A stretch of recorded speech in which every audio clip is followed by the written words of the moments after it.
This is a really ridiculous lawsuit. The idea here is that when Congress, so the Affordable Care Act originally had what's called the individual mandate. It requires you to either have health insurance or pay slightly higher taxes. Congress changed the law in 2017 to say that the amount of taxes you have to pay is now $0 if you don't have health insurance. It effectively repealed the mandate. And the claim is that a $0 mandate is unconstitutional. And because the $0 mandate is unconstitutional, it therefore follows that the entire Affordable Care Act root and branch must be struck down.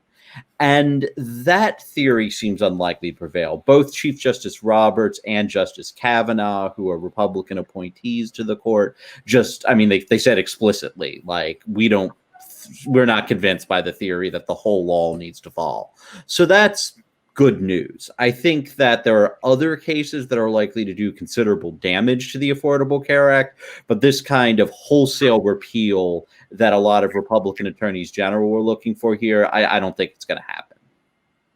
The word that was thrown around a lot today in the oral arguments I listened to and tried to follow, the word that was thrown around was severability. Yep.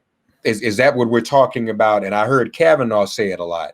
Yeah. So talk to us about what that means and why that may not make the ruling on this as bad as previously anticipated. Gotcha. So the Affordable Care Act is like 900 pages long. It's a huge law. And the plaintiffs claim that one little provision, the zeroed out individual mandate, is unconstitutional. And what severability is that when you strike down one small part of a broader law, does more of the law have to follow with it? A law is called severable if you're allowed to keep most of the law that is not unconstitutional. And the rule generally has been that courts should presume severability, meaning that they should try to save as much of the law as possible. In this case, there appears to be a majority that believes that even if the zeroed out mandate has to fall, the rest of the law should be deemed severable. And that would mean that the rest of the law, all the parts of the law that actually still do something, will still survive.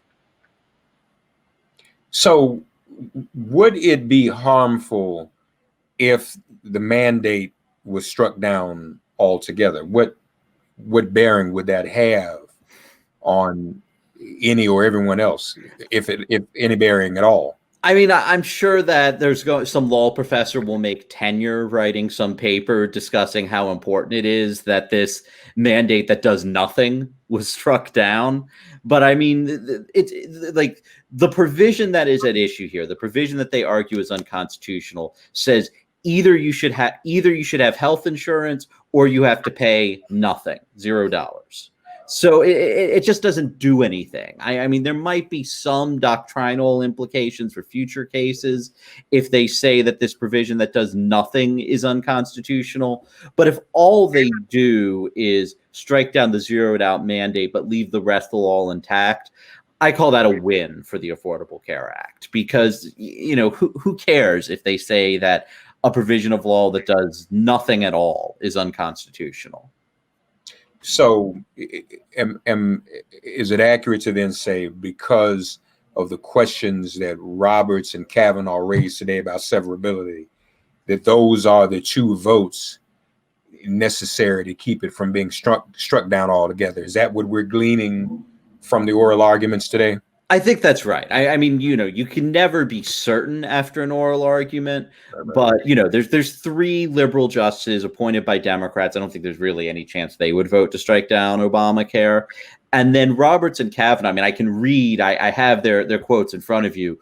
Roberts said to one of the lawyers arguing that the law should be struck down that it's hard for you to argue that Congress intended the entire law to fall if the mandate was struck down when Congress didn't repeal the entire act. It just zeroed out the one provision.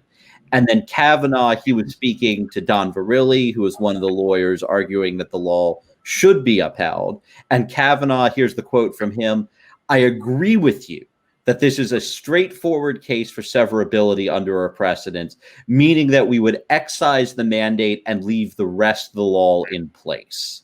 So, you can never be absolutely certain after an oral argument, but those are some of the most airtight quotes that, I mean, often I'm reading tea leaves after an oral argument, and like, that's not tea. I mean, that is, about as direct a statement as I have heard from a judge in an appellate argument regarding what they're going to do in the case. So I am optimistic here that the whole law is not going to be struck, even though they're probably going to come back in future cases and, make some cuts at the law. Yeah.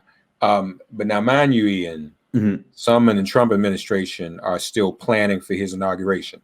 Right. So we're in a post-factual world.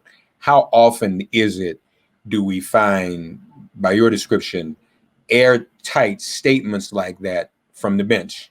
Yeah, I mean, and then opposite statements when it comes to the opinion. That doesn't happen very often, I take it. It does. I mean, first of all, judges just typically aren't as explicit as those two quotes that I read. I mean, most of the time, and I've attended a lot of arguments. I clerked for a federal appeals court, so I've just seen a lot of judges hearing arguments.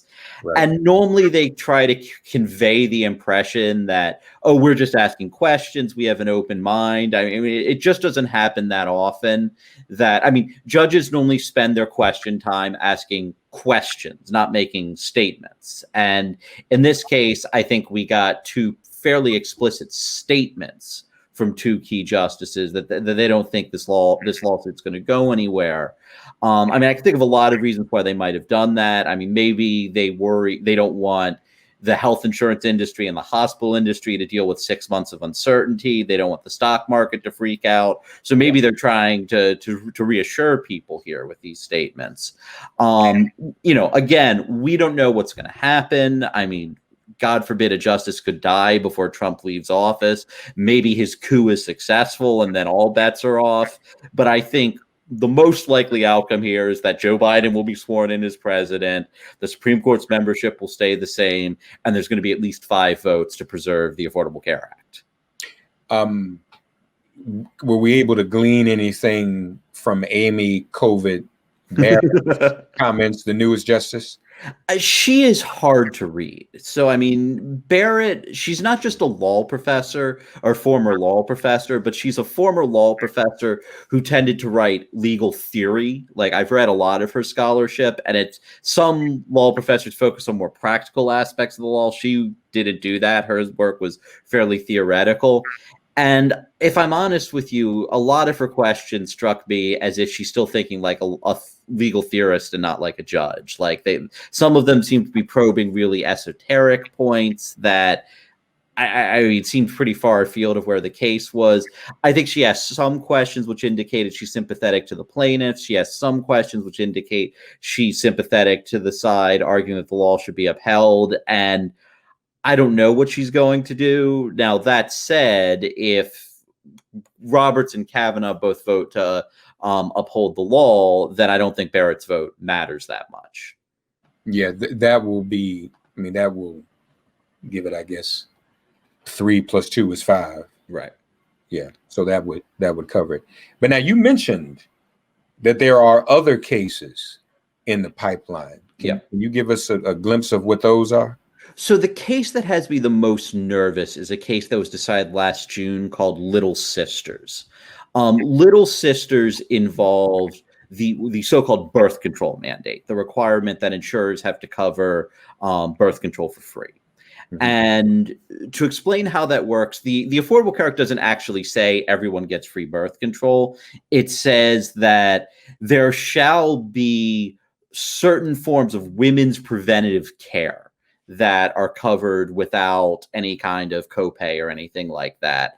And it's up to a federal agency to decide what those forms of women's preventative care are that are covered with that for free. It also says things about other forms of care. Some forms of pediatric care should be covered for free. Some forms of infant care, various forms of care a federal agency gets to decide are covered. And what the court said in Little Sisters is that it is very skeptical that that sort of power to decide what forms of coverage shall be free can be delegated to a federal agency in the way it was delegated by the Affordable Care Act. So you could see the the requirement that insurance has to cover birth control being struck down. You could see the requirement that has to cover other forms of preventive care, pediatric care, stuff like that, that could all be struck down. And the insurance that people get could be much worse because of it. That wouldn't gut Obamacare. I mean, people would still be able to get insurance. They'd still be able to get subsidies. People who benefit from the Medicaid expansion would still have Medicaid. So it wouldn't be the crisis that we would have if the whole law strikes down. But it's still a big deal. I mean, a lot of people depend on the free contraceptive care. A lot of people have children and depend on knowing that their plan's going to cover the pediatric care. There's just a lot of things that insurance is supposed to cover under the Affordable Care Act that could potentially be taken off the table once the Supreme Court revisits the issues that were at issue in the Little Sisters case. Okay. When does that come back up? So there isn't a case currently pending. I mean, Little Sisters was decided last June, but I mean, if Justice Thomas wrote the opinion, he was really, really explicit that he thought that various parts of the law were troubling. And so, when 5 justices sign on to an opinion which signals that loudly that they think there's a constitutional infirmity in a law, it's only a matter of time before some lawyer files a lawsuit and it's going to make its way up.